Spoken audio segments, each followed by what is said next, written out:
good job in the city, working for the man every night and day. But I never lost 1 minute of sleep, and I was worried about the way that things might have been.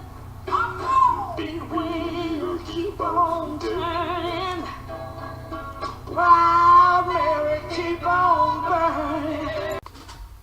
States' rights, a matter of doing what one half of the country thought was right, and what the other half thought was morally inhumane. Slavery, arguably the main reason for the division of a country that was either North or South, part of the Confederate or part of the Union, pro-slavery or completely against it. This difference in ideology within the country led to a civil war. The Civil War lasted for 4 years. 4 years that left much disaster behind. And like after every disaster, the Civil War left much to fix, especially in the South.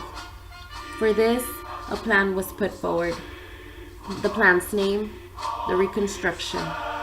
The Reconstruction era was a period of time in which the goal of the nation was to rebuild, not only the physical appearance of it that the war left behind, or the economic aspect of the nation, but it intended to reconstruct, to rebuild, to change, including the values and morals towards the African American community.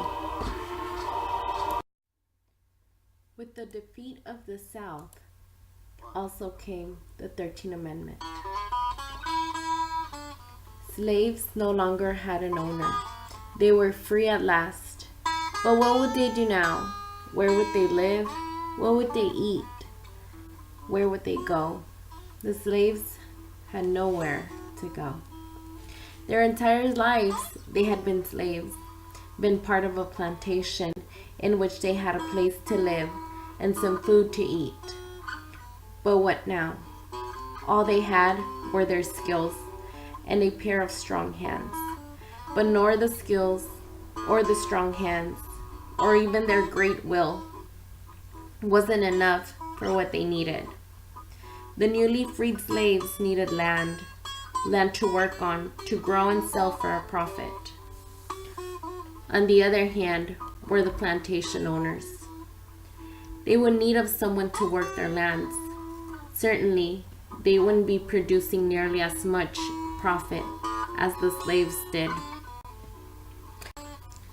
From such situation was born the idea of sharecropping, in which the tenant farmers gave part of the crop as rent for the land. This served as a mutual agreement for both the farmer and the landowner, but the mutual purpose of it wasn't so mutual at all. For the landowner would be the one to sell the seed for the crop, but without money, the farmer would have to promise more than the accorded half of the crop. The farmer also bought food and clothing from the landowner's store. All this with credit. Don't forget, Harlan leases the store land to the Wallaces and gets a hefty percentage of its revenue. Before he let the Wallaces set up storekeeping, he was only getting his sharecroppers' money.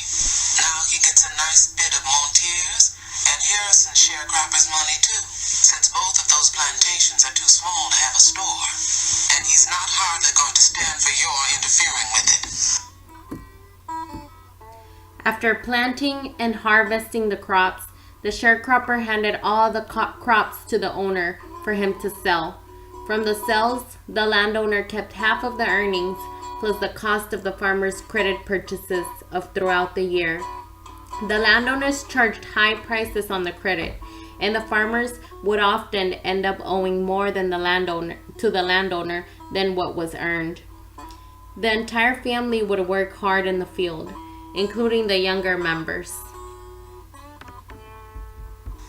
Most of the students were from families that sharecropped on Granger land, and the others mainly from Montier and Harrison plantation families.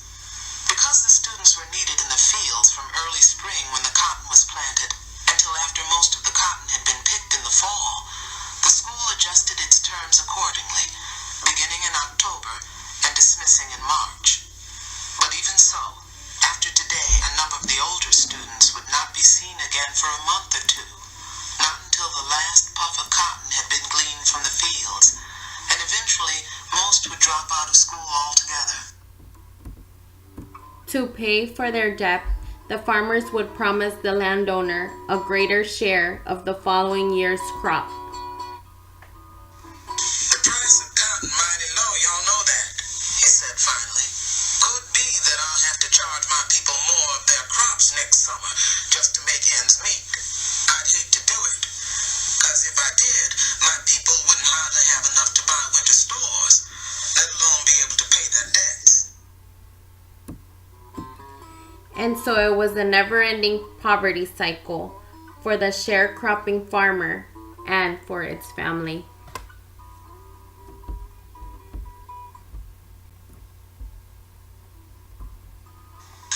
Everyone knew that 50 cents was the top price paid to any day